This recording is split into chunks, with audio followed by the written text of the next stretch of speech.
embora estivesse dormindo.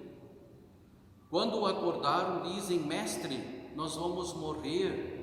E indagam: o Senhor não se importa com isso?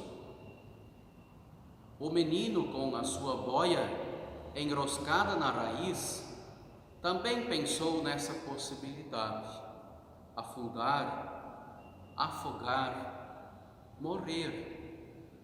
A morte é, por sinal, uma grande causadora de pânico e medo nas pessoas. Mas, nos dois casos, graças à força e o poder de Deus, todos foram salvos.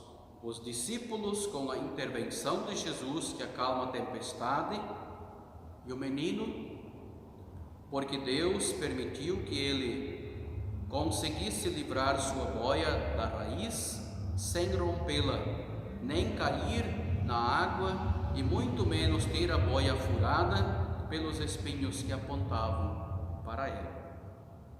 Dessas duas histórias, podemos ressaltar, sobretudo, a presença de Deus em meio às contrariedades, os medos e desesperos que sobrevêm a todos e todas nós. No caso dos discípulos, a presença física de Jesus, o Filho de Deus. No nosso caso, a presença do Espírito Santo, que é a força e poder de Deus que se manifesta e atua em nosso meio. Mas, nessa comparação entre os discípulos e nós, tem algo que nos distancia em muito, que nos diferencia em muito. É que naquela oportunidade, os discípulos tinham testemunhado muito pouco do poder de Jesus. A caminhada estava recém-iniciando. O poder definitivo de Deus sobre a morte na ressurreição de Jesus só lhes é revelado anos depois. Igualmente, os discípulos ainda não haviam percebido o poder do Espírito Santo. Para nós hoje, essa narrativa, bem como tantas outras escritas nos Evangelhos, em que a força e o poder de Deus são ressaltados, já não causam tanta surpresa, porque pensamos assim: para Deus, que ressuscitou dentre os mortos a Jesus, acalmar a fúria do vento em cima de um lago não é nada complicado. Por outro lado, nós também temos o Espírito Santo, diferente dos discípulos naquela oportunidade. Por isso também disseram, cheios de medo: que homem é este que manda até no vento e nas ondas? Embora que Jesus tenha repreendido de forma veemente aos discípulos, chamando-os de medrosos e colocando em dúvida a sua fé, o fato de o terem acordado e se dirigido a ele chamando-o de mestre, demonstra, na verdade, a confiança e a fé que eles tinham em Jesus.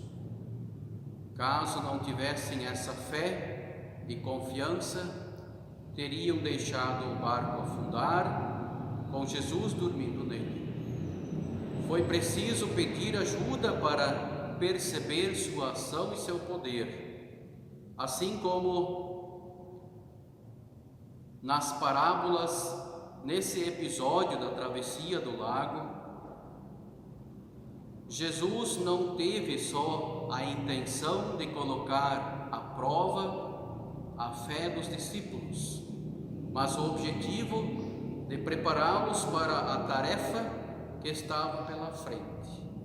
Ou seja, sem a sua presença visível, a tarefa missionária lhes reservava muitas tempestades, maiores e mais intensas do que esta.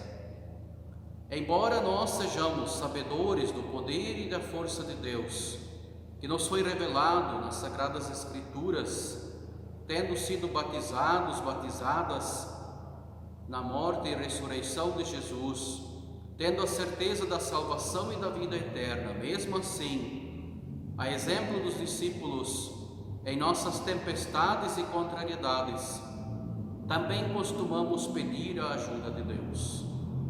Nossa condição de dependência e fraqueza, na verdade, não nos dão outra alternativa em muitos momentos da vida, tal qual a que estamos passando agora, em função da pandemia do coronavírus. Após pedirmos por ajuda, confiantes dizemos: que seja como Deus quiser.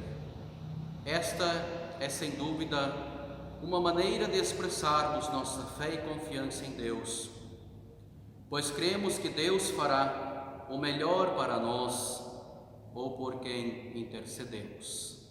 Ainda assim, Jesus nos admoesta dizendo: vocês ainda não têm fé? Essa fé que nos momentos de dificuldade não nos deixa duvidar nem entrar em pânico. Essa fé que nos ajuda a reconhecer a Cristo e seu poder. Esta fé que não nos surpreende, mas que nos confirma a ação de Deus em nossa vida. Essa fé que nos revela quem é o Senhor, o Deus do universo.